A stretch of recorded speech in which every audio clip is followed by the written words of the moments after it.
Bonjour et bienvenue à la Chocolate Academy Cacao Barry. Avec Martin, on va vous faire découvrir une partie de la gamme de nos fruits secs. Vous découvrirez à travers cette gamme les différents fruits que nous utilisons, tels que l'amande, la noix de pécan ou encore la noisette. Dans un praliné, bien sûr, il y a un pourcentage de fruits secs et un pourcentage de sucre. Nous allons avoir donc des pourcentages de fruits à 50%, nous avons également un pourcentage de fruits des 70% et nous avons bien sûr des 100% purs fruits. Qu'est-ce que c'est qu'un praliné? C'est très simple, dans sa composition, vous allez retrouver du fruit plus du sucre. Je prends cet exemple, vous avez un praliné comportant 50% de fruits et 50% de sucre. Et ce sucre deviendra du caramel. Je prends un exemple d'un praliné 70% de fruits avec 30% de sucre qui deviendra également un caramel. Dans le cas extrême où on utilise uniquement des fruits secs, c'est ce que l'on appelle un pur pâte. Et là, on aura vraiment la quintessence du fruit, vraiment le goût exceptionnel du fruit à travers les préparations. Sans 1 gramme de sucre, donc sans le goût de caramel. Exactement. Dans le domaine de la chocolaterie, c'est vrai que quand vous allez réaliser des pralinés, des bonbons de pralinés, vous allez devoir donc les durcir avec du chocolat au lait, du chocolat blanc ou du chocolat noir. Pour l'exemple aujourd'hui, nous allons utiliser le chocolat au lait. Sur un praliné à 50% de fruits secs, vous allez devoir utiliser 400 g de chocolat au lait par kilo. Je prends un exemple d'un praliné à 70% de fruits secs. Vous allez devoir utiliser 600 g de chocolat au lait par kilo.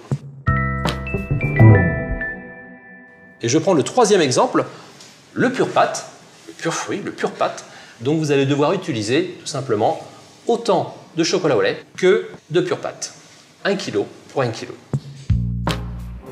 Et pour quelle raison, Martin? Pour 2 raisons. La première raison est assez simple, c'est que plus il y a de fruits dans un praliné, moins il y a de sucre. Donc on a une nécessité à augmenter le poids de chocolat, de manière à augmenter également le poids de sucre. La deuxième raison, c'est que plus il y a de fruits, plus il y a d'huile. Donc on a une nécessité à durcir un petit peu plus le bonbon, donc à augmenter le poids de lait. Et bien entendu, le tablage est obligatoire pour l'ensemble de ces pralinés. Les pralinés ont différentes textures. On prend un exemple d'un praliné 50% de fruits. Systématiquement, vous avez une texture qui est plutôt épaisse. Et dans le 70%, quand on regarde la texture, on peut voir que ça commence à devenir de plus en plus liquide. Dès que vous allez avoir des pures pâtes, vous allez vous retrouver avec une texture extrêmement liquide. Pour quelle raison? C'est très simple, simplement parce que plus vous aurez de fruits secs à l'intérieur de votre composition, plus le produit sera liquide. Pour les bonbons moulés, vous devez systématiquement avoir des intérieurs un peu plus tendres. Donc vous allez prendre 20% de moins de chocolat qu'initialement prévu pour les bonbons cadrés.